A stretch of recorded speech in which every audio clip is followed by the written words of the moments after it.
ਪੰਜਾਬੀ ਖਬਰਨਾਮਾ ਦੇਖ ਰਹੇ ਸਾਰੇ ਦਰਸ਼ਕਾਂ ਨੂੰ ਪਿਆਰ ਭਰੀ ਸਤਿ ਸ੍ਰੀ ਅਕਾਲ। ਅੱਜ ਦੀਆਂ ਵੱਡੀਆਂ ਖਬਰਾਂ। ਪੰਜਾਬ ਵਿੱਚ ਭਗਵੰਤ ਮਾਨ ਸਰਕਾਰ ਵੱਡੇ ਐਕਸ਼ਨ ਦੀ ਤਿਆਰੀ ਕਰ ਰਹੀ ਹੈ। ਅਕਾਲੀ ਦਲ ਸਰਕਾਰ ਵੇਲੇ ਭ੍ਰਿਸ਼ਟਾਚਾਰ ਦੇ ਮਾਮਲਿਆਂ ਨੂੰ ਖੋਲ੍ਹਿਆ ਜਾ ਸਕਦਾ ਹੈ। ਮੁੱਖ ਮੰਤਰੀ ਭਗਵੰਤ ਮਾਨ ਦੀ ਭ੍ਰਿਸ਼ਟਾਚਾਰ ਵਿਰੋਧੀ ਮੁਹਿੰਮ ਅਤੇ ਉਹਨਾਂ ਵੱਲੋਂ ਸਾਬਕਾ ਕਾਂਗਰਸ ਦੇ ਮੰਤਰੀਆਂ ਤੇ ਲਗਾਤਾਰ ਸਕੰਜਾ ਕਸਣ ਦੀ ਪੂਰੀ ਚਰਚਾ ਹੈ। ਸਰਕਾਰ ਨੇ ਭ੍ਰਿਸ਼ਟਾਚਾਰ ਵਿਰੋਧੀ ਮੁਹਿੰਮ ਦੀ ਸ਼ੁਰੂਆਤ ਆਪਣੇ ਹੀ ਸਿਹਤ ਮੰਤਰੀ ਡਾਕਟਰ ਵਿਜੇ ਸਿੰਗਲਾ ਤੋਂ ਉਹਨਾਂ ਉੱਤੇ ਭ੍ਰਿਸ਼ਟਾਚਾਰ ਦਾ ਕੇਸ ਦਰਜ ਕਰਕੇ ਕੀਤੀ ਸੀ। ਉਸ ਤੋਂ ਬਾਅਦ 2 ਸਾਬਕਾ ਮੰਤਰੀ ਗ੍ਰਿਫਤਾਰ ਹੋ ਚੁੱਕੇ ਹਨ ਅਤੇ ਆਉਣ ਵਾਲੇ ਦਿਨਾਂ ਵਿੱਚ ਹੋਰਾਂ ਮੰਤਰੀਆਂ ਦੇ ਵੀ ਨੰਬਰ ਲੱਗ ਸਕਦੇ ਹਨ। ਸਰਕਾਰ 'ਚ ਇਹ ਵੀ ਚਰਚਾ ਚੱਲ ਰਹੀ ਹੈ ਕਿ ਭਗਵੰਤ ਮਾਨ ਦੀ ਸਰਕਾਰ ਆਉਣ ਵਾਲੇ ਦਿਨਾਂ 'ਚ ਅਕਾਲੀ ਦਲ ਸਰਕਾਰ ਦੌਰਾਨ ਹੋਏ ਭ੍ਰਿਸ਼ਟਾਚਾਰ ਦੇ ਮਾਮਲੇ ਵੀ ਖੋਲ੍ਹ ਸਕਦੀ ਹੈ।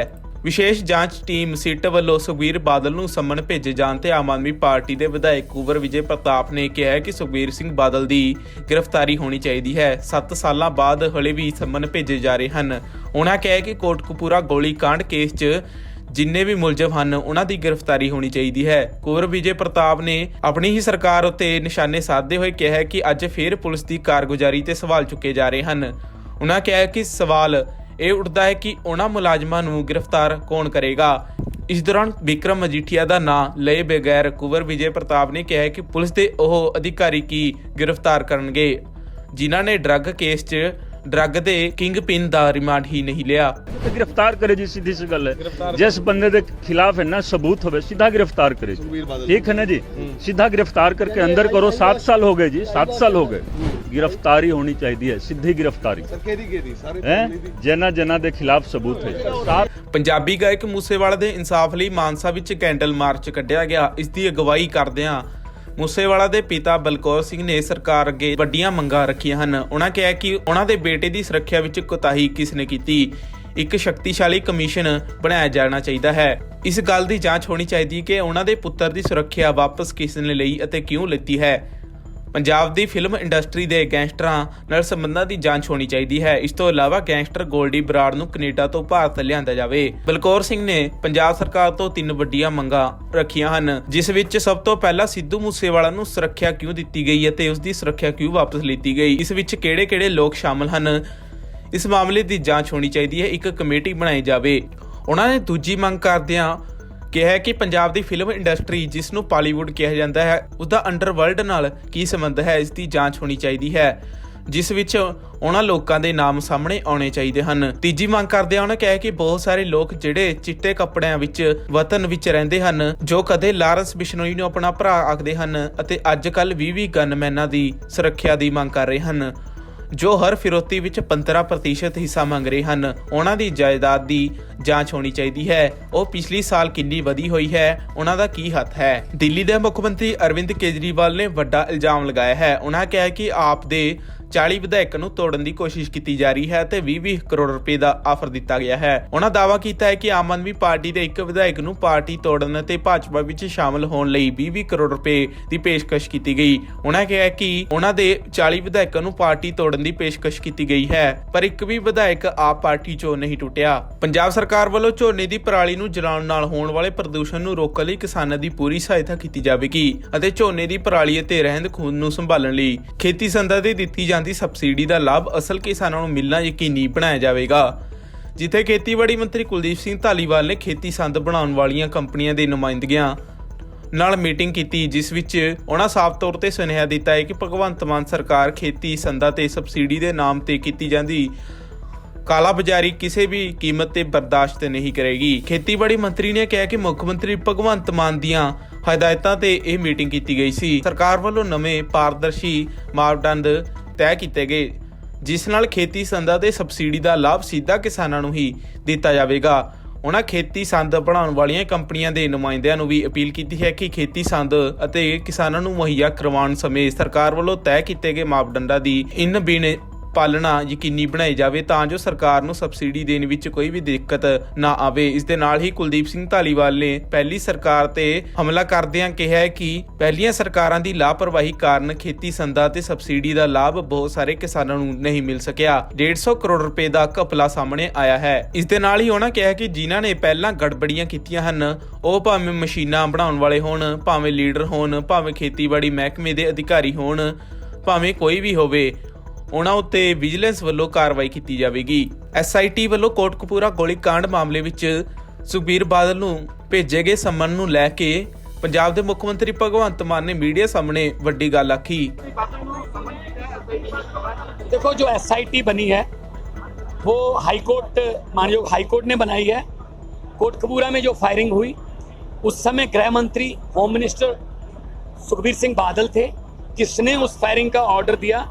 ये बहुत लंबे समय से लोग जो जानना चाहते हैं, क्योंकि करोड़ों भावनाएं इस सब मुद्दे से, बहबल कलां बरगाड़ी बेअदबी मुद्दे से जुड़ी हुई हैं। अब सुखबीर बादल हो चाहे जो मर्जी हो, अगर SIT ने बुलाना है तो किसी को भी बुला सकती है कि क्या कारण रहे, कहाँ थे आप जब ये घटना हुई। उस समय के गृह मंत्री थे, तो कानून अपने हिसाब से काम करे।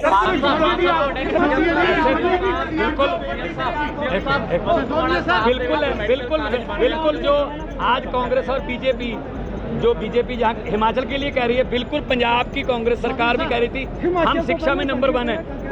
जब शिक्षा मंत्री मनीष सिसोदिया जी चन्नी साहब के कंस्टिट्यूंसी में स्कूल देखने गए तो इतनी बुरी हालत थी कि उन्होंने इनका बैन कर दिया स्कूल में जाना और स्कूल को ताला लगा दिया। तो अगर वो हालत अच्छी होती तो कांग्रेस की ये हालत ना होती। तो आने वाली इलेक्शन में हम असली स्कूल और असली जो चिकित्सालय हैं वो खुलेंगे। आपने क्या पूछा था जी? साहब, मस्तूरा साहब ने जो ड्रीम प्रोजेक्ट मेडिकल कॉलेज खोला था, हाई कोर्ट ने उस पे स्टे लगा दी है जी। उस पे कोई स्टे नहीं है। वो 95 का कोई झगड़ा था, उसके बाद वो ठीक हो गया था। वो हाई कोर्ट ने स्टे नहीं लगाई। आप थोड़ा उसको पढ़िए। और क्यों नहीं इस इलाके में अच्छे हॉस्पिटल, एम्स, PGI जैसे हॉस्पिटल यहाँ पे क्यों नहीं बनाए जा सकते। तो पंजाब में हम 16 नए मेडिकल कॉलेज खोल रहे हैं। 9 ऑलरेडी पंजाब सरकार के पास हैं। 25 नए सरकारी कॉलेज हो जाएंगे। 23 ज़िले हैं, हर एक ज़िला एक सरकारी मेडिकल कॉलेज को टच करेगा, अपडेटेड बिल्कुल। और MBBS बन के हमारे बच्चे यहीं पे सेवा करेंगे। हमें यूक्रेन जैसे अभी उनको 25-26 साल हुए आज़ाद हुए और हमारे बच्चे वहाँ पढ़ने जा रहे हैं और उनकी जान जोखिम में डल रही है। जब उनकी लड़ाई, उनका युद्ध हो जाता है रशिया से, फिर हम उनको वापस लेके आते हैं, फिर यहाँ एडजस्ट करने पड़ते हैं। और वो बच्चे कोई नालायक बच्चे नहीं हैं, वो 99% से ऊपर उनके नंबर हैं। कारण ये है उनको यहाँ एडमिशन नहीं मिलती। यहाँ कोटा है, कोटा सिस्टम है। ये चेयरमैन का कोटा है, ये एडमिनिस्ट्रेशन का कोटा है, ये फलां का कोटा है। तो अगर हमारे बच्चों को यहीं पे एडमिशन मिले, यहीं पे वो MD करें, यहीं से वो PG करें, यहीं के हॉस्पिटल में वो सेवा करें, तो ये ब्रेन ड्रेन जो हो रहा है। आज अमेरिका के 40% के लगभग डॉक्टर इंडियन हैं, यहाँ से पढ़ के गए हैं, वहाँ जाके उस देश में नौकरी कर रहे हैं। कारण ये कि डिग्री के मुताबिक हमें काम नहीं मिलता, इसीलिए ब्रेन ड्रेन हो रहा है। तो आम आदमी पार्टी अरविंद केजरीवाल जी की अगुवाई में शिक्षा और स्वास्थ्य को प्रेफर करती है। हम लोग हॉस्पिटल भी खोलेंगे, स्कूल भी अच्छे बनेंगे, मोहल्ला क्लिनिक भी बनेंगे। छोटी सी दवाई के लिए किसी को बड़े हॉस्पिटल में ना जाना पड़े, इसके लिए मोहल्ला क्लिनिक का जो मॉडल दिल्ली में कामयाब हुआ, बाद में हम पंजाब में और बेटर कर रहे हैं उनको, उसमें फैसिलिटियाँ जो हैं, और हिमाचल में उससे भी ज़्यादा बेटर।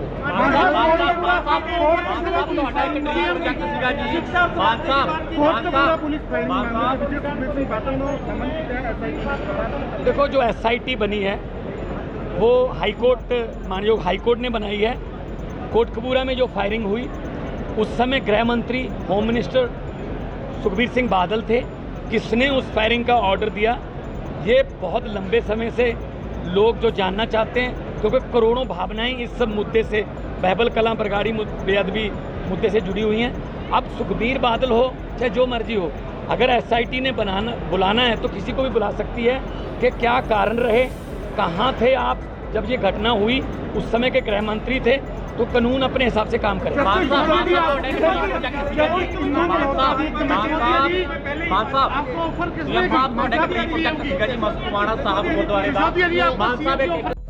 जिन्हें बंदे मैंने मेरा पुत खड़ा कर दिया, फिर भी इन्ना कुछ चंगा करते हुए ये हालात क्यों बने कि 50 बंदे का बैरी बन के वो लोगों ने सोच कर ਸਾਨੂੰ ਇਸ ਗੱਲ ਦੇ ਉੱਤੇ ਵੀ ਝਾਤ ਮਾਰਨੀ ਪਊਗੀ ਕਿ ਅਸੀਂ ਪੰਜਾਬੀ ਇੰਨੇ ਨਿਕੰਮੇ ਹੋ ਗਏ, ਅਸੀਂ 10-20 ਹਜ਼ਾਰ ਦੀ ਖਾਤਰ ਕਿਸੇ ਦੇ ਘਰ ਦੀਆਂ ਮਿਲਤਾਂ, ਘਰ ਨੂੰ ਪੱਟਣ ਦੀਆਂ ਮਿਲਤਾਂ ਦੇ ਵਿੱਚ ਸ਼ਾਮਲ ਹੋਣ ਲੱਗ ਗਏ। ਫਿਰ ਉਹ ਇਸ ਗੱਲ ਦੇ ਉੱਤੇ ਸਾਨੂੰ ਵਿਚਾਰ ਕਰਨੀ ਪਊ। ਮੇਰਾ ਬੱਚਾ ਜੇ ਮੈਂ ਉਹਨੂੰ ਕਿਤੇ ਅਲਰਟ ਵੀ ਕਰਦਾ ਸੀ ਤਾਂ ਮੈਨੂੰ ਹੱਸ ਕੇ ਕਹਿੰਦਾ ਬਾਪੂ ਆਪਣੀ ਕਿਹਦੇ ਨਾਲ ਦੁਸ਼ਮਣੀ ਹੈ। ਤੇ ਜਿੰਨੇ ਬੰਦੇ ਨੂੰ ਮਾਰਨ ਤੇ ਲੱਗੇ ਤਾਂ ਮੈਨੂੰ ਐਂ ਲੱਗਦਾ ਆਪਣੀ ਹੈ ਕਿਹਦੇ ਨਾਲ ਨਹੀਂ ਸੀ। ਸੋ ਪੁਲਿਸ ਆਪਣਾ ਕੰਮ ਬਖੂਬੀ ਕਰ ਰਹੀ ਹੈ। ਇਹਨਾਂ ਨੇ ਗੈਂਗਸਟਰਾਂ ਦੇ ਖਿਲਾਫ ਹੁਣ ਤੱਕ ਜੋ ਕੰਮ ਕੀਤਾ ਮੈਨੂੰ ਸੰਤੁਸ਼ਟੀ ਹੈ। ਪਰ ਇਹ ਲੜਾਈ ਐਡੀ ਖਿਲਰੀ ਹੋਈ ਹੈ, ਐਡੀ ਲੰਬੀ ਹੈ, ਇਹਦੇ ਵਿੱਚ ਇੰਨੇ ਲੋਕ ਬਾਹਰੋਂ ਦੂਜੀਆਂ ਸਟੇਟਾਂ ਦੇ ਸ਼ਾਮਲ ਹੈ, ਦੂਜੀਆਂ ਕੰਟਰੀਆਂ 'ਚ ਬੈਠੇ ਨੇ, ਕੇਸ ਲੰਬਾ ਚੌੜਾ ਬਹੁਤ ਹੈ। ਪਰ ਜੇ ਇਸ ਨੂੰ ਕਹਿ ਦਈਏ ਕਿ ਕੰਮ ਬਿਲਕੁਲ ਠੀਕ ਹੋ ਗਿਆ ਤਾਂ ਇਹਦਾ ਮਗਰ ਆਪਾਂ ਨੂੰ ਇੱਕ ਚੌਕੀਦਾਰ ਬਣ ਕੇ ਕਰਨਾ। ਇਹ ਲੜਾਈ ਜਦ ਤੱਕ ਇਹਦੇ ਸਰਗਣੇ 200 ਬੰਦਾ ਲੈ ਕੇ VIP ਟ੍ਰੀਟਮੈਂਟ ਲੈ ਕੇ ਚੱਲਦੇ ਰਹਿਣਗੇ, ਵਿਰੋਧਤਾ ਤੱਕ ਆਪਣੀ ਹਿੱਤੇ ਬਰੂਦਰੇ ਹੀ ਜਾਂਦੇ ਰਹਿਣਗੇ। ਤੁਸੀਂ ਕੱਲ੍ਹ ਹੀ ਦੇਖਿਆ ਹੋਣਾ ਕਿ ਸੈਂਟਰ ਸਰਕਾਰ ਦਾ ਫਰਮਾਨ ਹੈ ਸਟੇਟ ਨੂੰ ਲਾਰੈਂਸ ਦੀ ਜਾਨ ਨੂੰ ਖਤਰਾ ਹੈ, ਜੱਗੂ ਨੂੰ ਖਤਰਾ ਹੈ। ਵੀਰੋ 70-100 ਪਰਚੇ ਕਰਕੇ ਖਤਰਾ ਕਿਹਨੂੰ ਹੋਵੇ? ਮੈਨੂੰ ਹੋਵੇ। ਜਦੋਂ ਕਿਸੇ ਦੇ ਧੀਆਂ ਪੁੱਤਾਂ ਨੂੰ ਮਾਰੋਗੇ ਜਾ ਕੇ ਤਾਂ ਖਤਰੇ ਸਹੇੜਾਂਗੇ, ਤੇ ਜੇ ਲੋਕਾਂ ਦੇ ਪੁੱਤ ਮਾਰ ਕੇ ਖਤਰਾ ਪਾਉਂਦਾ ਤਾਂ ਫਿਰ ਡਰਦੇ ਕਿਸ ਗੱਲ ਤੋਂ? ਫਿਰ ਸਾਹਮਣੇ ਤੋਂ ਉੱਤੇ ਹੋ। ਸਾਡੇ ਹਿਊਮਨ ਰਾਈਟਸ ਦੀਆਂ ਜੋ ਕਮਜ਼ੋਰੀਆਂ ਨੇ ਇਹ ਸ਼ਾਤਰ ਲੋਕਾਂ ਦਾ ਖੂਬ ਫੈਲ ਸਕਦਾ ਹੈ। ਮੈਂ ਮਾਨਯੋਗ ਸੁਪਰੀਮ ਕੋਰਟ ਦੇ ਵਿੱਚ ਬੈਠੇ ਵਿਦਵਾਨ ਜੱਜਾਂ ਦੇ ਸਾਹਮਣੇ ਇੱਕ ਦੁਖੀ ਪਿਓ ਦੀ ਹੱਥ ਬੰਨ੍ਹ ਕੇ ਬੇਨਤੀ ਹੈ ਵੀ ਤੁਸੀਂ ਵੀ ਇਹਨਾਂ ਪਰਿਵਾਰਾਂ ਨੂੰ ਜਾਣਦੇ ਹੋ, ਜਦੋਂ ਇਹਨਾਂ ਨੂੰ ਇਹੋ ਜਿਹੀਆਂ ਪਾਵਰਾਂ ਦਿੰਦੇ ਹੋ, ਥੋੜਾ ਜਿਹਾ ਸਾਡਾ ਵੀ ਦੇਖ ਲਿਆ ਕਰੋ ਵੀ ਇੱਕ 5-7 ਕਿੱਲੇ ਵਾਲੇ ਜ਼ਿਮੀਂਦਾਰ ਦਾ ਬੱਚਾ ਤੇ ਵੀ ਫਿਰਦਾ ਹੈ। ਉਹਦੇ ਹਿਊਮਨ ਰਾਈਟਸ ਦੇ ਆਖੀ ਕੌਣ ਕਰੂਗਾ? ਸਾਡੀਆਂ ਬੁੱਧੀਜੀਵਨ ਤੁਹਾਡੇ ਤੇ ਆਸਾਂ ਨੇ। ਜੇ ਤੁਹਾਡੇ ਕਾਨੂੰਨੀ ਸਾਡੇ ਲਈ ਕਾਨੂੰਨ ਅਲੱਗ ਔਰ ਬਦਮਾਸ਼ਾਂ ਦੇ ਕਾਨੂੰਨ ਅਲੱਗ ਬਣਾਉਣਗੇ ਤਾਂ ਫਿਰ ਉਹ ਅਸੀਂ ਜਿਹੜੀ ਆਜ਼ਾਦੀ ਦੀ ਗੱਲ ਕਰਦੇ ਹਾਂ, ਮੈਨੂੰ ਨਹੀਂ ਲੱਗਦਾ ਵੀ ਅਸੀਂ ਆਜ਼ਾਦ ਹੋ ਕੇ ਵੀ ਆਜ਼ਾਦ। ਇੱਕ ਹੱਥ ਸਾਰਾ ਮੀਡੀਆ ਖੜਾ, ਤੁਸੀਂ ਜਿੰਨੇ ਸਿੱਧੂ ਦੇ ਅਫਸੋਸ ਦੇ ਵਿੱਚ ਆਏ ਹੋ, ਇੱਕ ਵਾਰੀ ਹੱਥ ਖੜਾ ਕਰਕੇ ਦੱਸ ਦਿਓ ਇੱਥੋਂ ਵਾਲੀ ਜਿਹੜੀ ਸਿਕਿਉਰਿਟੀ ਮਿਲਦੀ ਹੈ ਇਹ ਤੋਂ ਖੁਸ਼ ਹੋ? ਇਹਨਾਂ ਸਰਕਾਰਾਂ ਨੂੰ ਇੱਕ ਵਾਰੀ ਨਾਰਾ ਲਾ ਕੇ ਦੱਸ ਦਿਓ ਸਿੱਧੂ ਦਾ ਵੀ ਜਿਹੜਾ ਕੁਛ ਪਨਾਹੀ ਕਰੀ ਜਾਂਦੇ ਹੋ, ਸਮਾਂ ਆਜੂਗਾ ਜਵਾਬ ਮੰਗਾਂਗੇ ਉਸ ਗੱਲ ਦਾ।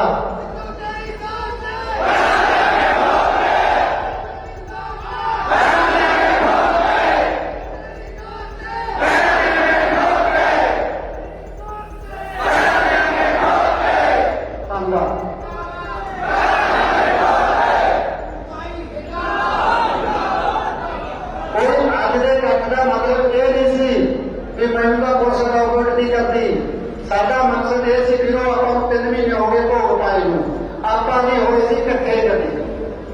ਆਪਾਂ ਅਗਲੀ ਬੇਨਤੀ ਕਰਦੇ ਹਾਂ, ਮੇਰੇ ਕੋਲ ਐਤਵਾਰ ਨੂੰ 10,000 ਦੇ ਕਰੀਬ ਸੰਗਤ ਆਉਂਦੀ ਹੈ। ਉਹ ਲੋਕ ਸਾਰੇ ਮੈਨੂੰ ਕਹਿੰਦੇ ਆ ਕਿ ਤੁਸੀਂ ਸਰਾਣੀ ਚੁੱਪ ਕਰਕੇ ਬਹਿ ਗਏ, ਚੁੱਪ ਕਰਕੇ ਬੈਠਣ ਦਾ ਵੇਲਾ ਨਹੀਂ। ਮੈਂ ਤੁਹਾਨੂੰ 1-2 ਚਿੱਠੀਆਂ ਆਉਂਦੀਆਂ ਮੈਨੂੰ ਬਾਹਰੋਂ। ਇੱਕ ਮੇਰੀ ਭੈਣ ਆਗਰੇ ਤੋਂ ਪਰਸੋਂ ਇੱਕ ਲੈਟਰ ਹੈ, ਮੇਰੇ ਕੋਲ WhatsApp ਤੇ ਵੀ ਆਇਆ ਹੈ। ਮੈਜਿਸਟਰੇਟ ਦੇ ਆਉਂਦੇ ਤਾਂ ਅਸਤੀਫਾ ਦੇ ਕੇ ਲੜਕੀ ਕਹਿੰਦੀ 3 ਮਹੀਨੇ ਹੋ ਗਏ ਡਿਪਰੈਸ਼ਨ 'ਚ ਚਲੀ ਗਈ ਆ। ਮੇਰਾ ਭਾਰਤ ਦੀ ਨਿਆਂ ਵਿਵਸਥਾ ਜਿਹੜੀ ਲਾਅ ਐਂਡ ਆਰਡਰ, ਮੇਰਾ ਉਹ ਤੋਂ ਵਿਸ਼ਵਾਸ ਉੱਠ ਗਿਆ। ਜੇ ਸਿੱਧੂ ਨੂੰ ਇਸ ਤਰ੍ਹਾਂ ਇੰਨਾ ਅੱਛਾ ਕੰਮ ਕਰਦੇ ਹੋਏ ਮਾਰਿਆ ਜਾ ਸਕਦਾ ਤਾਂ ਮੈਨੂੰ ਇਹੋ ਜਿਹੇ ਕਾਨੂੰਨ ਚੰਗੇ ਨਹੀਂ ਲੱਗਦੇ। ਵੀਰੋ ਰਿਜ਼ਾਈਨ ਕਰਕੇ ਕੁੜੀ ਘਰੇ ਬੈਠ ਕੇ, ਮੇਰੇ ਕੋਲ ਨੰਬਰ ਹੈ, ਜੇ ਕਿਸੇ ਪ੍ਰੈਸ ਵਾਲੇ ਵੀ ਇਹਦੇ ਗੱਲ ਵੀ ਕਰਨੀ ਹੋਵੇ ਮੇਰੇ ਤੋਂ ਫੋਨ ਨੰਬਰ ਲੈ ਕੇ ਪੁੱਛ ਲਓ, ਬੇਸ਼ੱਕ ਜੀ ਮੇਰੀ ਗੱਲ ਤੇ ਯਕੀਨ ਨਾ ਹੋਵੇ ਤਾਂ ਜਦੋਂ ਇਹੋ ਜਿਹੇ ਪੜ੍ਹੇ ਲਿਖਿਆ ਵਰਗ ਵੀ ਇਹਨਾਂ ਫੈਸਲਿਆਂ ਤੋਂ, ਇਹਨਾਂ ਬਦਮਾਸ਼ਾਂ ਤੋਂ ਤੰਗ ਹੈ ਵੀ ਜਿਹਦਾ ਜੀ ਕਰਦਾ ਜਿਹਨੂੰ ਮਰਜ਼ੀ ਧਮਕੀ ਦੇ ਦੇਣਾ। ਹੁਣ ਤਾਂ ਵੀਰੋ ਸਿੱਧੂ ਤੋਂ ਬਾਅਦ ਦਾ ਟ੍ਰੈਂਡ ਬਣ ਗਿਆ ਇਸ ਗੱਲ ਦਾ ਵੀ ਹੁਣ ਤੱਕ ਅਗਲਾ ਕਹਿੰਦਾ ਨਿੱਕੇ ਮੋਟੇ ਕੰਮ ਨੂੰ ਛੱਡੋ ਯਾਰ, ਹੁਣ ਤਾਂ ਇਸ ਕੰਮ 'ਚ ਫਾਇਦਾ ਹੈ। ਲਾਲ ਟੀ-ਸ਼ਰਟ ਪਾਓ ਬ੍ਰਾਂਡਡ, ਕਿ ਜਿਹਦੇ 200 ਬੰਦਾ ਕਰਮਚਾਰੀ ਲੈ ਕੇ ਚੰਗੋ ਬੁੱਟ ਪ੍ਰੂਫ ਗੱਡੀ 'ਚ ਵਿੱਚ ਬਹਿ ਕੇ ਜਾਂਦੇ ਆ, ਇਹਨਾਂ ਦਾ ਬੰਦਾ ਕੋਈ ਮਰਦਾ ਨਹੀਂ। ਕਦੇ ਵੀ ਕਦੇ ਗੈਂਗਸਟਰ ਨੂੰ ਗੈਂਗਸਟਰ ਨਹੀਂ ਮਾਰਦਾ। ਮਰਦਾ ਕਿਹਦਾ? ਆਮ ਲੋਕ ਦੇ ਪੁੱਤ ਮਰਦੇ ਆ, ਸਾਡੇ ਮਰਦੇ ਆ, ਜਿਨ੍ਹਾਂ ਕੋਲ ਸੁਰੱਖਿਆ ਨਹੀਂ ਹੁੰਦੀ। ਅਸੀਂ ਬੇਲੋੜੇ ਬਾਹਰ ਬੈਠੇ ਹੁੰਦੇ, ਜਿਹਦੇ ਮਰਜ਼ੀ ਗੋਲੀ ਮਾਰ ਕੇ ਤੁਰ ਜਾਂਦੇ ਆ। ਇਹ ਕਦੇ ਤੁਸੀਂ ਦੇਖੇ ਵੀ ਕਦੇ ਕਿਸੇ ਗੈਂਗਸਟਰ ਨੇ ਗੈਂਗਸਟਰ ਨੂੰ ਮਾਰਦਾ ਹੋਵੇ, ਕਿਸੇ ਉੱਚੇ ਅਹੁਦੇ ਤੇ ਬੈਠੇ ਹੋਏ ਕਿਸੇ ਲੀਡਰ ਨੂੰ ਮਾਰਦਾ ਹੋਵੇ? ਲੱਗੇ ਕਹੂੰ ਕਿ ਮੈਂ ਨਹੀਂ ਕਹਿੰਦਾ ਕਿਸੇ ਨੂੰ ਕਿਉਂ ਮਾਰਿਆ ਜਾਵੇ। ਮੈਂ ਗੈਂਗਸਟਰ ਵੀ ਜੇ ਮਰਦਾ ਮੈਨੂੰ ਉਹਦਾ ਵੀ ਦੁੱਖ ਹੁੰਦਾ, ਕਿਉਂਕਿ ਮਾਂ ਉਹਦੀ ਵੀ ਹੈ। ਤੁਸੀਂ ਦੇਖਿਆ ਹੋਊਗਾ ਉਸ ਮਾਂ ਨੇ ਰੂਪਾ ਜਿਹੜਾ ਸਿੱਧੂ ਨੂੰ ਮਾਰਿਆ, ਉਹਦੇ ਵਿਚਾਰੀ ਨੇ ਕੀ ਸ਼ਬਦ ਕਹੇ ਵੀ ਜਿੱਥੇ ਮਿਲਦਾ ਗੋਲੀ ਮਾਰ ਦਿਓ। ਵੀਰੋ ਕੋਈ ਨਹੀਂ ਚਾਹੁੰਦਾ ਮੇਰਾ ਗੈਂਗਸਟਰ ਬਣੇ, ਪਰ ਇਹਨਾਂ ਨੂੰ ਪਾਲਣਾ ਵੀ ਦਾ ਕੋਈ ਹੱਲ ਨਹੀਂ ਕਿਸੇ ਸਮੱਸਿਆ ਦਾ। ਜੇ ਸਰਕਾਰ ਨੂੰ ਲੱਗਦੀ ਹੈ ਕਿ ਇਹ ਬੰਦੇ ਬੜੇ ਚੰਗੇ ਨੇ, ਇਹਨਾਂ ਨੂੰ ਸੁਰੱਖਿਆ ਦੇਣ ਦੀ ਬਜਾਏ ਇਹਨਾਂ ਨੂੰ ਗ੍ਰਾਂਟਾਂ ਦੇ ਕੇ ਇਹਨਾਂ ਦੇ ਕਾਰੋਬਾਰ ਖੋਲ ਕੇ ਇਹਨੂੰ ਕਿੱਤਾ ਕਰਨ ਲਾ ਲਓ, ਦੁਕਾਨ ਖੋਲ ਕੇ ਬਹਿ ਜਾਓ, ਲੋਕਾਂ ਦੇ ਧੀ ਪੁੱਤ ਕਿਉਂ ਮਾਰਦੇ ਹੋ? ਕਿਸੇ ਨੂੰ ਸਾਰੀ ਫਿਲਮ ਇੰਡਸਟਰੀ ਦੇ ਉੱਤੇ ਅੱਜ ਦੇ ਇਕੱਠ ਦੇ ਉੱਤੇ ਮੇਰੀਆਂ 3 ਹੀ ਮੰਗਾਂ ਨੇ ਮੇਨ। ਮੈਂ ਸਰਕਾਰ ਤੋਂ, ਸਾਡੇ ਮਾਨਯੋਗ ਮੁੱਖ ਮੰਤਰੀ ਮਾਨ ਸਾਹਿਬ ਜੋ ਸਾਡੇ ਕਿਤੇ ਨਾਲ ਵੀ ਰਿਲੇਟਡ ਨੇ, ਉਹਨਾਂ ਦੇ ਚਰਨ 'ਚ ਇੱਕੋ ਬੇਨਤੀ ਕਰਦਾ, ਇੱਕ ਤਾਂ ਜਿਹੜੀ ਮੇਰੇ ਪੁੱਤ ਦੀ ਸਿਕਿਉਰਿਟੀ ਲੈਪਸ ਹੋਈ ਹੈ, ਇੱਕ ਪਾਵਰਫੁਲ ਕਮਿਸ਼ਨ ਬਿਠਾਇਆ ਜਾਵੇ ਜੋ ਉਹਨਾਂ ਕਾਰਨਾਂ ਦੀ ਜਾਂਚ ਕਰੇ ਮੇਰੇ ਪੁੱਤ ਨੂੰ ਸਿਕਿਉਰਿਟੀ ਮਿਲੀ ਕਿਉਂ ਸੀ ਤੇ ਹਟਾਈ ਕਿਉਂ ਸੀ।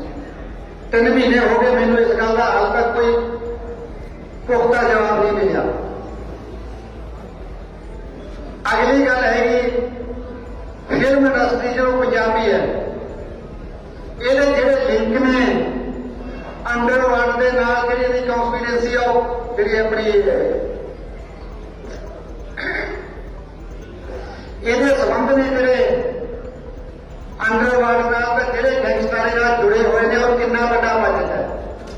ਸਰਕਾਰ ਜੀ ਤੁਸੀਂ ਅੱਛੀ ਜਾਂਚ ਕਰ ਰਹੇ ਹੋ, ਤੁਹਾਡਾ ਕੰਮ ਨਾਲ ਮੇਰਾ ਕੋਈ ਟੀਕਾ ਟਿੱਪਣੀ ਨਹੀਂ ਕਰਨੀ ਚਾਹੁੰਦਾ, ਪਰ ਇੱਧਰਲੇ ਪਾਸੇ ਵੀ ਨਿਗਾਹ ਮਾਰੋ। ਜੇ ਸਿੱਧੂ ਮਰਦਾ ਤਾਂ ਉਹਦੇ 50 ਲੱਖ ਰੁਪਏ ਦੇ ਵੈਪਨ ਖਰੀਦੇ ਜਾਂਦੇ ਨੇ, ਤਾਂ ਲਾਰੈਂਸ ਗੱਤਾ ਜੇਲ੍ਹ 'ਚ ਬੈਠਾ ਹਥਿਆਰ ਨਹੀਂ ਖਰੀਦ ਗਿਆ, ਬੁਲੰਦ ਸ਼ਹਿਰ ਤੋਂ 8 ਲੱਖ ਦੀ 47 ਲੈਂਦਾ, 15-15 ਲੱਖ ਦਾ ਇੰਪੋਰਟਡ ਅਸਲਾ ਜਿਹੜਾ ਉਹ ਖਰੀਦਦਾ, ਉਹ ਬੜੀ ਆਸਾਨੀ ਨਾਲ ਮਾਨਸਾ ਤੱਕ ਪਹੁੰਚਾ ਵੀ ਦਿੰਦਾ। ਤਾਂ ਇਹ ਬਿਨਾਂ ਪੈਸਿਆਂ ਤੋਂ ਤਾਂ ਨਹੀਂ ਹੋ ਗਿਆ, ਇਹ ਬਿਨਾਂ ਕਿਸੇ ਬਾਹਰਲੀ ਮਦਦ ਤੋਂ ਨਹੀਂ ਹੋ ਗਿਆ। ਜਿਹੜੇ ਸਫੈਦ ਪੋਸ਼, ਮੈਂ ਪਰਸੋਂ ਹੋਮਲੈਂਡ 'ਚ ਵੀ ਗੱਲ ਕਰੀ ਸੀ, ਚਿੱਟੇ ਕੱਪੜਿਆਂ ਵਾਲੇ ਜਿਹੜੇ ਗੈਂਗਸਟਰਾਂ ਦੀਆਂ ਫਰੌਤੀਆਂ ਵਸੂਲਦੇ ਆ, 15% ਕਮਿਸ਼ਨ ਲੈਂਦੇ ਆ, ਇਹਨਾਂ ਦੇ FCU ਹੈ ਜਿਹੜੀ ਸਾਡੀ ਫਾਈਨਾਂਸ ਕੰਟਰੋਲ ਯੂਨਿਟ ਹੈ, ਉਹਨਾਂ ਨੂੰ ਵੀ ਮਾੜਾ ਜਿਹਾ ਇਹਨਾਂ ਦਾ ਲੇਖਾ ਜੋਖਾ ਦੇਖਣਾ ਚਾਹੀਦਾ ਹੈ ਵੀ ਪਿਛਲੇ 2 ਸਾਲਾਂ 'ਚ 100 ਕਿੱਲਾ ਲਿਆ ਕਿ 50 ਕਿੱਲਾ ਲਿਆ। ਇਹਨਾਂ ਨੂੰ ਕੋਈ ਚੈੱਕ ਕਰਨ ਵਾਲਾ ਨਹੀਂ।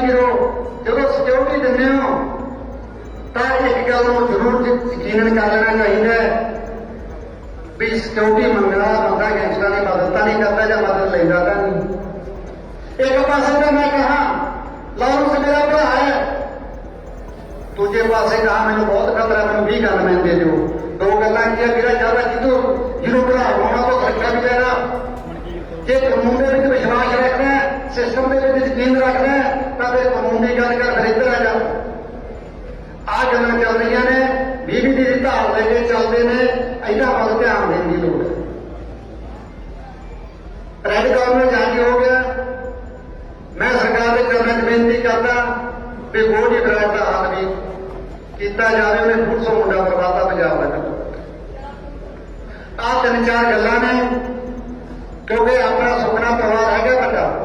ਮੈਂ ਜਦੋਂ ਕਾਲ ਕਰਦਾ ਪ੍ਰਸ਼ਾਸਨ ਨੂੰ ਵੀ ਦਿੱਕਤ ਆਉਂਦੀ ਹੈ, ਸਾਂਭ ਸੰਭਾਲ ਦੇ ਵਿੱਚ ਮੈਂ ਇਹਨਾਂ ਦਾ ਧੰਨਵਾਦ ਕਰਦਾ, ਇਹਨਾਂ ਨੇ ਫਿਰ ਵੀ ਮੈਨੇਜ ਕਰ ਲਿਆ। ਹੁਣ ਅੱਗੇ ਤੋਂ ਜੇ ਕੋਈ ਆਪਾਂ ਨੂੰ ਦਿੱਕਤ ਆਈ, ਹੁਣ ਮੈਂ ਕਾਲ ਘੱਟ ਦਿਆ ਕਰੂੰਗਾ, ਮੀਆਂ ਬੀਜੀ ਬੈਠਿਆ ਕਰਾਂਗੇ ਜਿੱਥੇ ਜਦੋਂ ਸਾਡੇ ਹਿਸਾਬ ਤੋਂ ਗੱਲ ਬਾਹਰ ਹੋ ਗਈ ਨਾ, ਜਿੱਥੇ ਅਸੀਂ ਬਹਿ ਕੇ ਮੰਗ ਰਾਂਗੇ।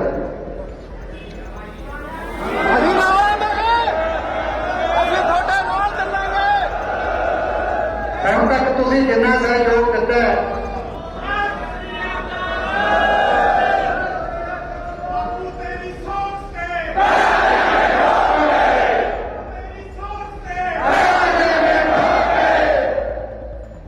ਧੰਨਵਾਦ ਕਰਦਾ।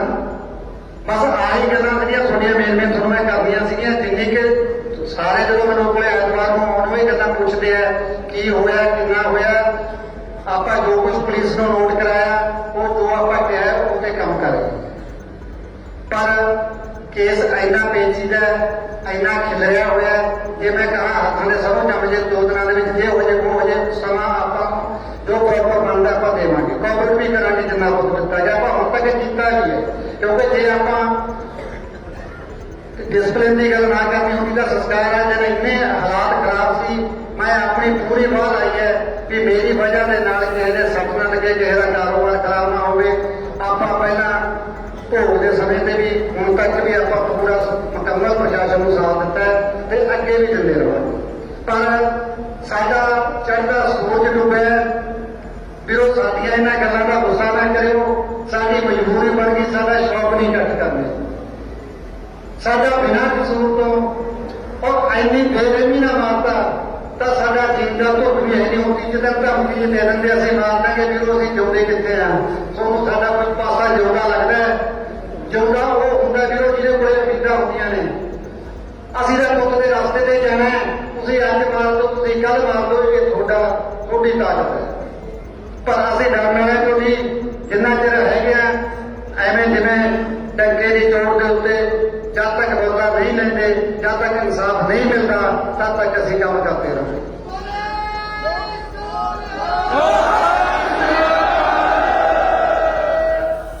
ਹੁਣ ਮੈਂ ਤੁਹਾਨੂੰ ਸਾਰਿਆਂ ਨੂੰ ਬੇਨਤੀ ਕਰਦਾ, ਕਿਉਂਕਿ ਇਕੱਠ ਕਾਫੀ ਹੈ, ਜੇ ਆਪਾਂ ਇੱਕ ਦੂਜੇ ਦੇ ਵਿੱਚ ਵਾਈ ਲੈ ਕੇ ਵਿੱਚ ਮੀਡੀਆ ਗੱਲ ਕਰਕੇ ਸਾਰਿਆਂ ਨੂੰ ਭਰਾਓ ਹੱਥ ਫੜ ਕੇ ਬੇਨਤੀ ਵੀ ਦੇਖੋ, ਤੁਸੀਂ ਮੈਨੂੰ ਭਾਵੇਂ ਘੰਟਾ ਟਾਈਮ ਦੇ ਦੇਵਾਂ ਬੋਲੀ ਜਾਓ, ਪਰ ਜਦੋਂ ਆਪਾਂ ਤੁਰਨਾ ਹੈ ਉਹਦੇ ਚ ਨਾ ਜਦੋਂ ਆਪਾਂ ਉਹ ਕਵਰੇਜ ਕਰਦੇ ਹਾਂ 7 ਵਜੇ ਤੁਸੀਂ ਵੀ ਡਿੱਗ ਸਕਦੇ ਹੋ, ਪਿਛਲੇ ਵਾਰੀ ਤੁਰਦੇ ਹੋ। ਤੇ ਹੁਣ ਆਪਾਂ ਜਵਾਰ ਕੇ ਪਿੰਡ ਨੂੰ ਅਸੀਂ ਇੱਥੋਂ ਜਾਵਾਂਗੇ, ਲਾਸਟ ਰਾਈਡ ਜਿੱਥੇ ਪੁੱਤ ਦੇ ਲਾਸਟ ਚੱਲ ਪਏ ਨੇ ਉੱਥੋਂ ਉਹਦੇ ਮੋਮਬੱਤੀ ਲਾ ਕੇ ਆਪਾਂ ਆਪਣੇ ਘਰਾਂ ਨੂੰ ਜਾਵਾਂਗੇ। ਪਰ ਸਾਰੀ ਪ੍ਰਕਿਰਿਆ ਆਪਾਂ ਸ਼ਾਂਤੀਪੂਰਨ ਤੇ ਪੁਲਿਸ ਨੂੰ ਸਹਿਯੋਗ ਕਰਨਾ ਸਰ।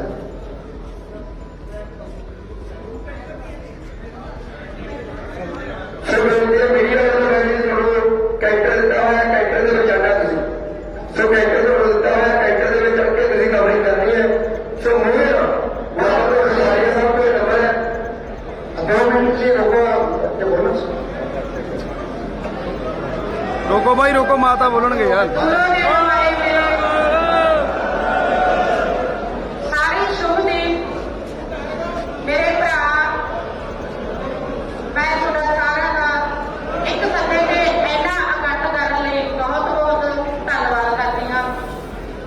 बाकी सरदार जी ने सारा कुछ दसता, सिक्योरिटी बारे दसता, असी मतलब प्रशासन की तकलीफ नहीं देना चाहते थे, पर साडी मजबूरी बन गई थोड़ी जी, तो सानू ये काम करना पिया। ਅਸੀਂ ਅੱਜ ਜਿੱਥੇ ਸ਼ੁਭ ਨੇ ਜਨਮ ਲਿਆ ਸੀ, ਛੋਟੇ ਜਿਹੇ ਘਰ 'ਚ ਸ਼ੁਰੂ ਤੋਂ ਪਹਿਲਾਂ ਹੁੰਦਾ ਸੀ। ਮੇਰਾ ਤਾਂ ਬਾਈ 4 ਕਮਰਿਆਂ ਦਾ ਘਰ ਹੈ, ਉਹਦੇ ਕੋਈ ਫੁਕਰੀ ਬਿਮਾਰੀ ਸੀ, ਬਥੇਰਾ ਫੁਕਰੀ ਕਹਿੰਦੇ ਸੀ ਫੁਕਰਾ 4 ਕਮਰਿਆਂ ਦੇ ਘਰ 'ਚੋਂ ਉੱਠ ਕੇ ਹਵੇਲੀ ਤੱਕ ਦਾ ਸਫ਼ਰ ਕੀਤਾ। ਹਵੇਲੀ ਤੋਂ ਲੈ ਕੇ ਜਿੱਥੇ ਵਿਚਾਰੇ ਨੇ ਆਪਣਾ ਇੱਕ ਹੋਰ ਘਰ ਬਣਾਇਆ, ਉੱਥੇ ਤੱਕ ਅਸੀਂ ਕੈਂਡਲ ਮਾਰਚ ਕੀਤਾ। ਬੜਾ ਸ਼ਾਂਤੀਪੂਰਵਕ ਭੈਣ ਭਾਈਆਂ ਨੇ ਵੀ ਸਾਥ ਦਿੱਤਾ, ਪ੍ਰਸ਼ਾਸਨ ਨੇ ਵੀ ਸਾਥ ਦਿੱਤਾ। ਅਸੀਂ ਪ੍ਰਸ਼ਾਸਨ ਤੇ ਇੰਨਾ ਵੀ ਮਤਲਬ ਉਹ ਨਹੀਂ ਕਰ ਸਕਦੇ ਵੀ ਸਾਡੇ ਵਾਸਤੇ ਜੋ ਕੁਛ ਇਹ ਕਰ ਰਹੇ ਨੇ ਬਹੁਤ ਵਧੀਆ ਕਰ ਰਹੇ ਨੇ। ਅਸੀਂ ਪ੍ਰਸ਼ਾਸਨ ਤੋਂ ਪੂਰੇ ਸੰਤੁਸ਼ਟ ਹਾਂ। ਸੰਤੁਸ਼ਟ ਨਹੀਂ ਹੈਗੇ ਤਾਂ ਅਸੀਂ ਅੱਜ ਸਮੇਂ ਦੀਆਂ ਸਰਕਾਰਾਂ ਤੋਂ ਸੰਤੁਸ਼ਟ ਨਹੀਂ ਹੈਗੇ। ਵੀ ਉਹ ਜਿਹੜੇ ਅਸੀਂ ਅੱਜ ਝਾਕ ਨਾ ਮਾਰੀ ਤਾਂ ਸਾਡਾ ਤਾਂ ਲਖੂ ਚੜ ਗਿਆ, ਸਾਡਾ ਤਾਂ ਨਾਮ ਵਾਪਸ ਆਵੇ। ਅਸੀਂ ਇਹ ਸੰਘਰਸ਼ ਵਿੱਢ ਰਹੇ ਹਾਂ ਵੀ ਕਿਸੇ ਹੋਰ ਭੈਣ ਭਾਈ ਦਾ ਨੁਕਸਾਨ ਨਾ ਹੋਵੇ। ਸਿੱਧੂ ਇਹ ਤੇਰੀ ਸੋਚ ਜਿਹੜੀ ਤੇ ਮਜਬੂਰੀ ਹੈਗੀ ਇਹ ਸਾਡੇ ਹੱਥ 'ਚ ਹੈ।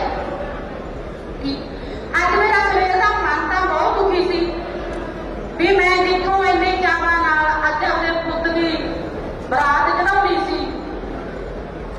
ਤੁਸੀਂ ਯਕੀਨ ਮੰਨੋ ਮੈਂ ਸਵੇਰ ਦੀ ਬੈਠ ਤੇ ਪਈਆਂ, ਕਿੰਨੇ ਉਤਸ਼ਾਹ ਨਾਲ ਸਾਰੇ ਉਹਦੇ ਦੋਸਤ ਮਿੱਤਰ ਸਾਰੇ ਪਿਆਰ ਕਰਨ ਵਾਲੇ ਉਹਨੂੰ ਸਵੇਰ ਦੇ ਸਾਡੇ ਤੱਕ ਪਹੁੰਚ ਰਹੇ ਨੇ।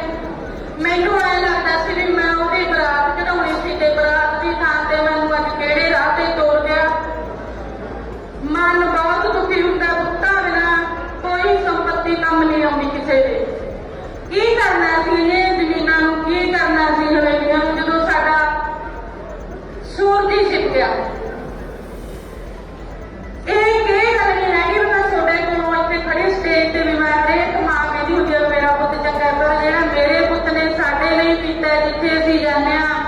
ਹਜ਼ਾਰਾਂ ਚੁੱਕੀ ਮੇਰੇ ਸਾਹਮਣੇ ਆ ਕੇ ਕਰਦੇ ਨੇ, ਮੈਨੂੰ ਪੁੱਤ ਮਾਣ ਮਹਿਸੂਸ ਹੁੰਦਾ ਹੈ ਆਪਣੇ ਬੱਚੇ ਦੇ, ਛੋਟੇ ਭਰਾ ਤੇ ਮਾਣ ਮਹਿਸੂਸ ਹੁੰਦਾ ਹੈ।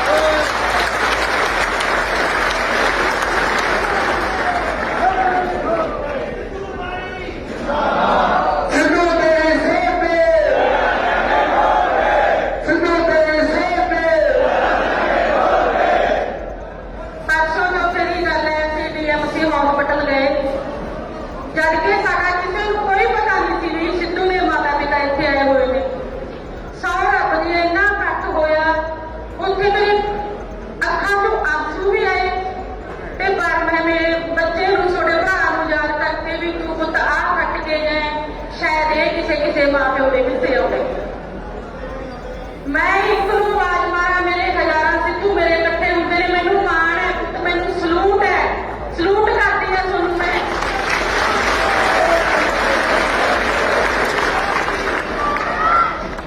ਸਿੱਧੂ ਦੇ ਮਰਨ ਨਾਲ ਕਿਸੇ ਨੂੰ ਕੁਝ ਨਹੀਂ ਮਿਲਿਆ,